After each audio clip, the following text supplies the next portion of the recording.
નમસ્કાર ગુજરાત આજના તાજા હવામાન સમાચારની અંદર આપનું હાર્દિક સ્વાગત છે। આજે તારીખ થઈ છે 23 જુલાઈ અને વાર થયો છે ગુરુવાર। મિત્રો આજના દિવસે ગુજરાત રાજ્યની અંદર પૂર જેવી પરિસ્થિતિ આવે તેવા હવામાન સમાચાર મળી રહ્યા છે, કારણ કે દક્ષિણ ગુજરાત અને સૌરાષ્ટ્રના ઘણા બધા જિલ્લાઓની અંદર રેડ એલર્ટની આગાહી દર્શાવવામાં આવી રહી છે। તો આ સાથે હવામાન વિભાગ દ્વારા એક મોટી આગાહી કરવામાં આવી છે કે હવે ગુજરાત રાજ્યની અંદર આગામી 3 કલાક ભારેથી અતિ ભારે રહેશે, જેમાં ઘણા બધા જિલ્લાઓની અંદર વરસાદ પડવાનો છે અને ઘણા બધા જિલ્લાઓની અંદર અત્યારે વરસાદ પડી રહ્યો છે। ગઈકાલના ગુજરાત રાજ્યના તમામ જિલ્લાઓની અંદર વાતાવરણમાં એકાએક મોટો પલટો આવ્યો છે અને આ પલટાઓની સાથે વરસાદનું વાતાવરણ છે ગુજરાત રાજ્યમાં છવાઈ ગયું છે, જેમાં કચ્છ હોય, સૌરાષ્ટ્ર ગુજરાત હોય, મધ્ય ગુજરાત હોય, પૂર્વ ગુજરાત હોય કે પછી દક્ષિણ ઉત્તર પૂર્વ ગુજરાતના જિલ્લાઓ હોય, દરેક જિલ્લાઓની અંદર વરસાદની સ્થિતિ છે જોવા મળી રહી છે। જેમાં ગઈકાલે નવસારીની અંદર મિત્રો રેડ એલર્ટના કારણે જે છે એ વરસાદ પડ્યો, જેમાં 10 ઇંચ સુધીના નવસારીમાં વરસાદ પડ્યા છે।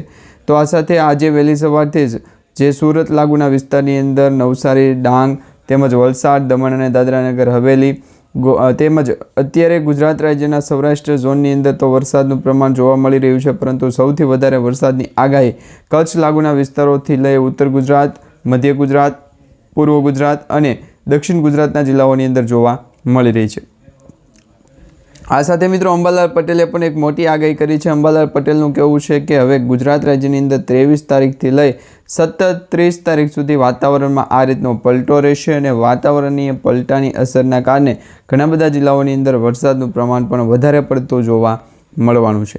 આ સાથે હવામાન વિભાગે પણ જણાવ્યું છે કે દક્ષિણ ભારતમાંથી આવેલી જેટલી પણ સિસ્ટમો હતી એ પૂર્વ ભારતની સિસ્ટમ, મધ્ય ભારતની સિસ્ટમ અને દક્ષિણ ભારતથી લઈ અને પૂર્વ ભારતની વચ્ચે બંગાળની ખાડીની અંદર જે વેલમાર્ક લો પ્રેશર સિસ્ટમ બની હતી તેની મોટી અસર ગુજરાત સુધી અત્યારે પહોંચી આવી છે। એટલે ગુજરાતના ઘણા બધા જિલ્લાઓની અંદર જ્યાં વાતાવરણની અંદર પલટો આવેલો હતો એ વરસાદી સિસ્ટમનો ઘેરાવો પણ થયો। બંગાળની ખાડીમાંથી આવેલી લો પ્રેશર સિસ્ટમ જે વેલમાર્કની અંદર ફેરવાની તેની અસર પણ ગુજરાતમાં થઈ, એટલે કે તેના કારણે પણ વરસાદ પડ્યો। હવે આપણે જિલ્લા વાઇઝ જોઈશું કે આજના દિવસે ગુજરાત રાજ્યની અંદર વહેલી સવારથી બપોર સુધીનો કયા જિલ્લાઓની અંદર વરસાદ પડશે અને બપોર પછી સાંજ સુધીમાં કયા જિલ્લાઓની અંદર વરસાદ પડશે અને ભૂકા બોલાવશે તેની સંપૂર્ણ સૌથી મોટી આગાહી તમને જણાવી દઈશું। તો આ દરેક આગાહી અને દરેક હવામાન સમાચાર જણાવીએ પહેલાં જો તમે અમારી આ ટોટલ માહિતી યુટ્યુબ ચેનલ પર નવા છો તો ચેનલને અત્યારે સબસ્ક્રાઈબ કરજો અને તમારા દરેક વોટ્સઅપ ગ્રુપ, ફેસબુક ગ્રુપમાં આજનો વિડીયો શેર કરી દેજો। હવે મિત્રો અત્યારે દક્ષિણ ગુજરાતના જિલ્લાઓની અંદર તો રેડ એલર્ટની આગાહી જાણવા મળી છે, જોવા પણ મળી રહી છે, પરંતુ અત્યારે તમે જોઈ શકો છો આ ભારત દેશનો મેપ છે। સમગ્ર ભારત દેશની અંદર વરસાદનું પ્રમાણ છે જોવા મળી રહ્યું છે, જેમાં ઉત્તર ગુજરાત, ઉત્તર પૂર્વ ગુજરાત અને મધ્ય ગુજરાતના જે વાતાવરણીય સિસ્ટમની અસર છે એ જ સિસ્ટમની અસર જે છે એ ભારત દેશના ઉત્તર ભારત તરફ જોવા મળી રહી છે। એટલે દિલ્હીથી લઈ અને પંજાબ, હરિયાણા સુધીના જે રાજ્યો છે ત્યાં આ પ્રકારની વરસાદી સિસ્ટમ છે જોવા મળી રહી છે।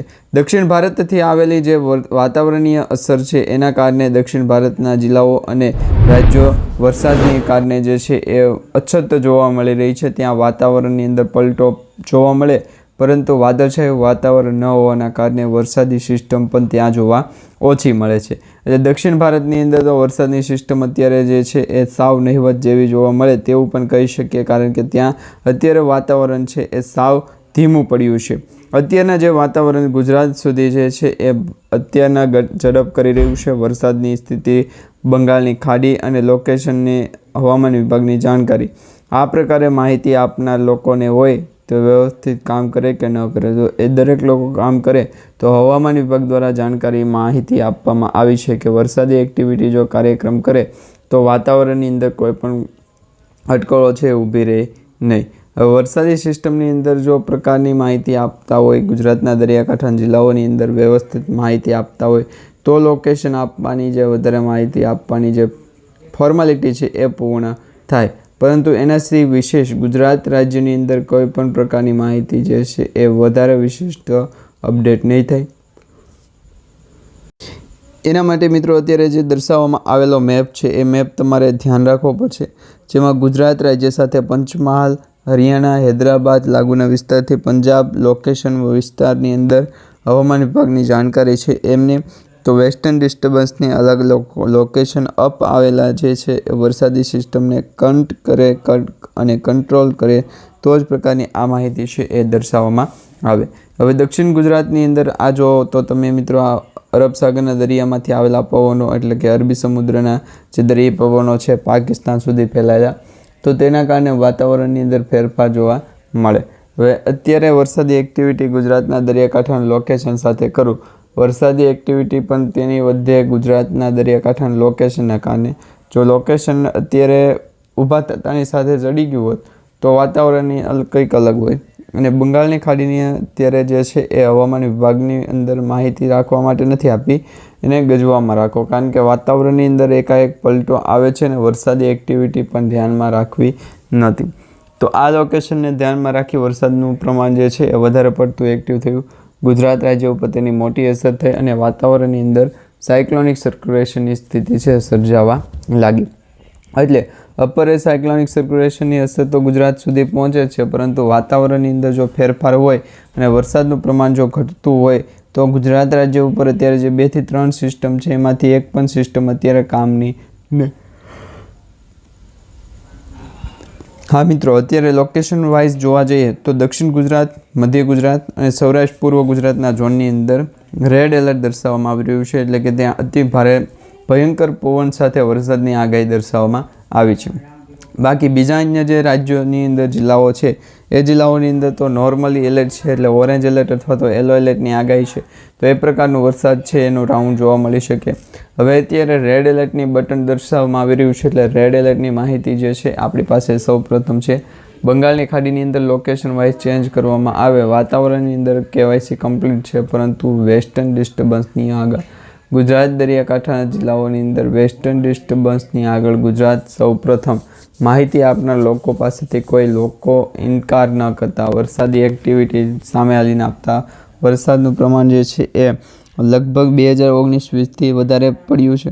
હવામાન વિભાગની જાણકારી સ્વરૂપે આગળ ગુજરાતના દરિયાકાંઠાનું લોકેશન જણાવું. વેસ્ટર્ન ડિસ્ટર્બન્સની ગુજરાતના દરિયાકાંઠાનું લોકેશન હાથથી અલગ લોકેશન અને બગડાના જે ચેસ આવે છે એનાથી પણ અલગ લોકેશન આવશે. વેસ્ટર્ન ડિસ્ટર્બન્સની અપડેટ ગુજરાતના દરિયાકાંઠાનું લોકેશન જાણો. બંગાળની ખાડીની અંદર વેસ્ટર્ન ડિસ્ટર્બન્સનું લોકેશન જણાવો. અને હવામાન વિભાગની જાણકારી સ્વરૂપે અલગ અલગ લોકેશનની આધારે ગુજરાતનું દરિયાકાંઠાનું લોકેશન છે સૌ પ્રથમ આપણે એને ક્લિયર કરવું પડે. એ જે છે ટોટલ 1,39,000 વરસાદી એક્ટિવિટીને ધ્યાનમાં રાખીએ તો એ આંકડો ખૂબ જ મોટો અને મહત્ત્વપૂર્ણ ગણવામાં આવે છે. પરંતુ હવે તમે જુઓ તો અરબી સમુદ્ર, બંગાળની ખાડી અને લોકેશન વાઇઝ અલગ અલગ રાજ્યોની અંદરથી વાતાવરણ પલટો આવે અને હવામાન વિભાગ દ્વારા જાણકારી પણ આપવામાં આવે. પરંતુ અત્યારે સેટેલાઇટ ઇમેજના માધ્યમથી જુઓ અને સ્પષ્ટ તમને જે આગાહી છે એ જાણવા મળશે કે નહીં. સ્પષ્ટ ગુજરાત રાજ્ય તરફ પવન ફૂંકીને પણ ન જોવો, વરસાદી એક્ટિવિટીને પણ જોતો અને વાતાવરણની અંદર જો પલટો આવે અને વરસાદી એક્ટિવિટી જોવા મળી તો હવામાન વિભાગની જાણકારી સ્વરૂપે આગળ વધનાર જેટલા પણ લોકો છે દરેક લોકો પાસેથી અત્યારના વેધર એનાલિસિસનો ફોરકાસ્ટ છે એ મગાવવો પડે.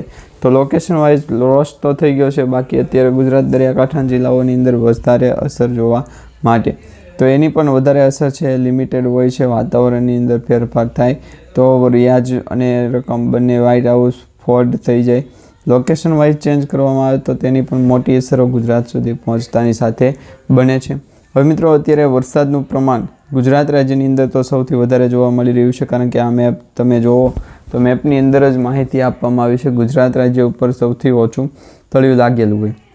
હવે આ લોકેશનને સૌપ્રથમ આપણે હવામાન વિભાગની જાણકારી છે એ પ્રમાણે આગળ વધારીએ તો દક્ષિણ ગુજરાત, મધ્ય ગુજરાત અને પૂર્વ ગુજરાતના જિલ્લાઓની અંદર વરસાદનું પ્રમાણ છે એ વધારે આવે છે. અને વરસાદી એક્ટિવિટી સિસ્ટમના ધ્યાનમાં રાખતા લોકેશન પ્રમાણે ચેન્જ કરવામાં જોઈએ તો અત્યારે દક્ષિણ ગુજરાતથી ઘણા બધા જિલ્લાઓની અંદર રેડ એલર્ટની આગાહી જે દર્શાવવામાં આવી છે તેના હવામાન સમાચાર આપણને જણાવે. આ સાથે મિત્રો, ભારતીય હવામાન વિભાગ એટલે ઇન્ડિયન મેટ્રોલોજી ડિપાર્ટમેન્ટ IMDએ 22 જુલાઈથી દેશના 14 રાજ્યો માટે ભારે વરસાદનું એલર્ટ જાહેર કર્યું હતું, જેમાં 22 જુલાઈની સવારે કેપ્ચર કરાયેલા ઇસરોના જે ઉપગ્રહ હતા એમાં તાજી છબીઓ દર્શાવે છે, જેમાં આ સિસ્ટમ અવકાશમાંથી દેખાય કેવી હતી. સૌથી મજબૂત ઠંડા વાદળો અને પૂર્વ મધ્ય અરબી સમુદ્ર પર સ્થિત છે અને વરસાદની સ્થિતિને પણ ગરમ થવા માટેની સ્થિતિ છે એ જોવા મળી રહી છે. વાતાવરણની અંદર અત્યારે સાયક્લોનિક સર્ક્યુલેશનના આધારે કેટલા કનેક્ટિવિટી જે છે એ છો અંદર જે તો અમે ઉપરી ભાગની અંદર 2 એક્ટિવિટી જે છે કામ કરે છે, એક ફિમેલ છે એક અને મેલ. તો વરસાદની અંદર સ્થિતિ ધ્યાનમાં રાખવાની છે. લોકેશન વાઇઝ ચેન્જ કરતા રહેશે અને બંગાળની ખાડી ડિસ્કોલિફાઈડ કરતા રહેશે. વરસાદી એક્ટિવિટી ધ્યાનમાં લીધું કે નહીં અને હવામાન વિભાગની જાણકારી સ્વરૂપે આગળ વધારી દે. દક્ષિણ ભાગથી ગુજરાત તરફ આવેલા હોય તો લોકેશન વાઇઝ સૌથી મોટું બંગાળની ખાડીને વેસ્ટર્ન અને વાતાવરણની અંદર ફેરફાર કરી દો, જેથી કરીને દરેક લોકો પાસેથી કરાવો અને વ્યવસ્થિત હવામાન વિભાગની જે જાણકારી છે તેના સૌથી પહેલાં આપણે માહિતી કોન્ટેક્ટ કરાવી દઈશું.